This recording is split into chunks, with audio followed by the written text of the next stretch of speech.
سلام، اوس هم د 11 بجو خبرونه.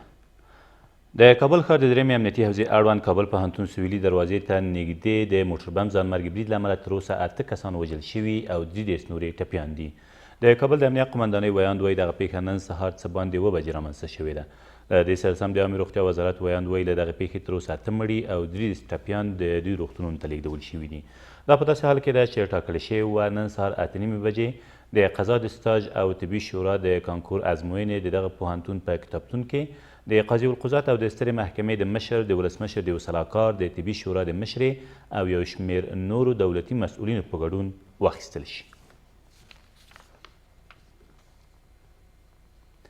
د غزني په ناوې ولسوالۍ کې د افغان ځواکونو په ځانګړو عملیاتو کې 8 طالبان ووژل شول. دغه عملیات تېره شپه په ملک الدین سیمه کې ترسره شوي دي.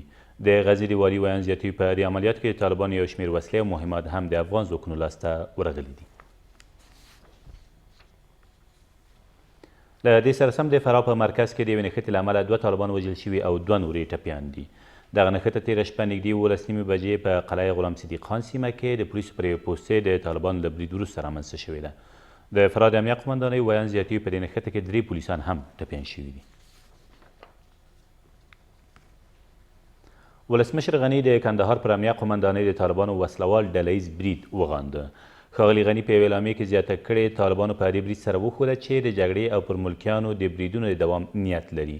د ویل ده چې د کندهار پر امنیت قمندانۍ د تېرې ورځې د 7 بریدګرو په وسلواله او ځانمرګو بریدونو کې 7 ولسي وګړي او 3 پولیسان وژل شوي او همداراز 9 ولسي وګړي او 20 نور پولیسان هم ټپیان شوي دي.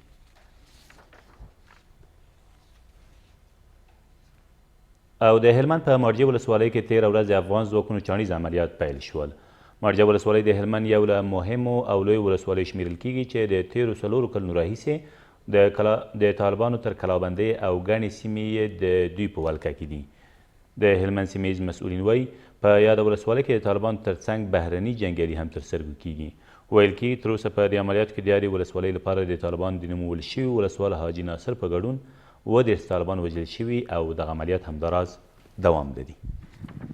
ما فعلا په دغه عملیاتو کې موږ عملیات سبایي شروع کړي دي. ډېر په ښه توګه ښه هماهنګۍ سره موږ د عملیات شروع کړي دي. ډېر پرمختګ هم کړی ده د تاریخ ناور په ساحو کې او ډېر موږ دښمن ته ماته ورکړې ده او پاتې سو ماینونه د لوی لارې بندې کړي دي. هغه موږ ته نه راکوي انشاءالله.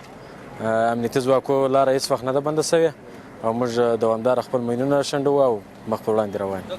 چې د آخري اطلاعاتو له منابعو چې موږ ته را رسېدلي دي کشفي امنیتي ارګانونو پس دغه مارجې په استقامت کې یو تعداد داخلي مخالفین د داخلي مخالفینو سره خارجي تروریستان هم راغلي او غواړي چې زموږ د ولسونو امنیت ګډوډ کړي. نو د همدې په خاطر موږ فعلا دپاره دا تصفیوي عملیات شروع کړی.